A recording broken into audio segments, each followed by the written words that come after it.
Silent. चलिए आज का जो है 12th क्लास का chapter a child is born, लेखक कौन है जी देखेंगे। जर्मन के इनका जन्म होता है 1940 को। कब होता है जन्म? 1940 को।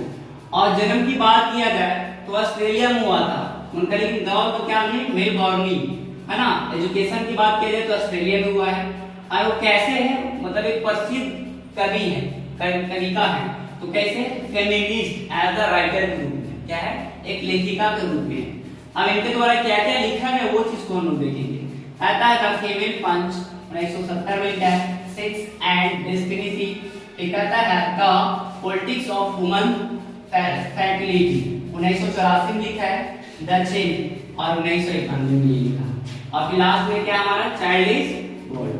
आप देखना ध्यान से है ये मतलब क्या चीज पे विश्वास करता है, इनकी विश्वास क्या चीज में करता है। तो simply social and culture as packet of the life of women. मतलब क्या कहता है सामाजिक और कहता है सामाजिक और की व्यवस्था के रवैया के बारे में वो क्या करता है विश्वास करता है उस पे। आप समझना क्या था इसमें, देखिए इसका अर्थ क्या है शॉर्ट में पढ़ लीजिएगा। कहता है write the summary of a child is born. कहता है एक बच्चा की जन्म, कहता है a child is born is an essay. A child is born है क्या, ये एक निबंध है। क्या है जी? निबंध है। लिखा किसने है? जर्मन ने। आप समझना इन दिस एसे, इस निबंध में क्या कहता है कंप्रोसेट relational and modern society and the culture of different between the East and the West regarding. सुनना पहले क्या कहता है इस एसे में यह दिखाया गया है कि जो भी हम लोग संस्कृति और सभ्यता से या हमारा जो समाज में यह दक्षिण हो या पूर्व हो, कहता है पश्चिम हो या पूर्व हो, उनके अंदर सुनना पहले एक अलग अलग व्यवहार का चेंज नहीं होता है। कैसे? खास करके औरत की स्थितियों में देखा जाए। कहने का मतलब है प्रेगनेंसी कोई भी औरत हो, पूर्व का हो या पश्चिम का हो, प्रेगनेंसी होगा जिसका वो फील, जिसका एक औरत का फील उसका दूसरा का नहीं होगा। जैसे पश्चिम वाली औरत को वही फील है तो पूरब की औरत को वही महसूस है ना। दोनों को समान होना चाहिए। कहता है सुनना पहले pregnancy child and how the families and raising the children and pregnancy women. कहता है receive great deal of love cares at the attention from the all family members. सुनना बाबू, जब कोई बच्चा जन्म लेता है घर में तो फैमिली का मतलब एक एक मेंबर बच्चे के ऊपर से पूरा ध्यान रखता है, आकर्षित हो जाता है। एक दो मतलब 6-7 दिन तो नहीं लोग डरता है लेने से कि बहुत नाजुक रहता है ना, कोमल रहता है तरफ से जानो तो।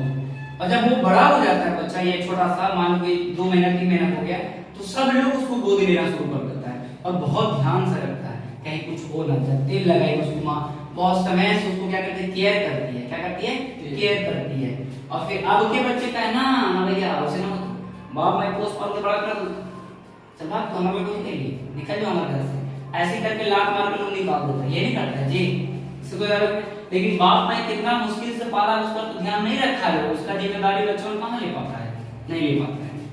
आप सुना जब बच्चा जन्म ले लेता है तो उसकी माँ जो है बहुत ध्यान पूर्वक से केयरफुली, जिसको अटेंशन सावधानी पूर्वक से क्या करता है अपना बच्चा को ध्यान देता है। सुनना कैसे उसको पोषण पालन करने कहता है mothers against the highest of respect and of the often knowledge by the her first of child. सुनना पहले एक माँ को बच्चा पालने का शुरुआती एक्सपीरियंस अपने पहला बच्चा से मिलता है और कहीं से नहीं मिलता है। कहां से मिलता है? पहला बच्चा जब होता है उसको पालने का एक्सपीरियंस कहां से मिलता है? पहला बच्चा से मिलता है। और उसका टीचर कौन होती है?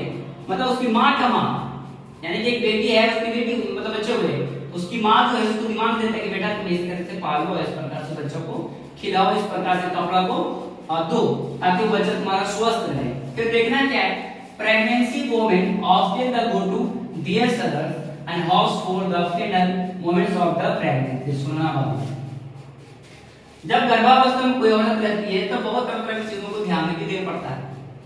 खाने पीने में खास कर उल्टा पुल्टा खा लेगा तो प्रेगनेंसी खराब होने का भी डर होता है ना जी। तो आप सुनना फिर कहता है कि जिस प्रकार से तुम खान पान में ध्यान दो उसी प्रकार से तुम्हारा बच्चा धीरे धीरे बढ़ते चला जाएगा। क्या जाता है? बढ़ते चला जाता है। ये सफर the mothers of posting feels the more of alone and the relaxed। सुनना पहले जब माँ अकेले बच्चा मतलब माँ प्रेगनेंसी अवस्था में रहता है या कोई भी तो उसको अकेले नहीं ज्यादा छोड़ना चाहिए, हमेशा साथ देना चाहिए, पति हो या उसकी माँ। अब देखिए जो ऐसे यहाँ से लिखे थे, इसका जो कुछ पॉइंट बचा था हम यहाँ लिख दिए हैं, फिर उसका पॉइंट कुछ यहाँ पर लिखा हुआ है। इतना सा आप लोग समझकर लिख लीजिएगा, इससे ज्यादा कुछ नहीं आता है। और कुछ आज पहले पढ़ भी होगा, आप लोग ध्यान दे लीजिएगा, लिखे नहीं थे पर कल लिखवा देंगे।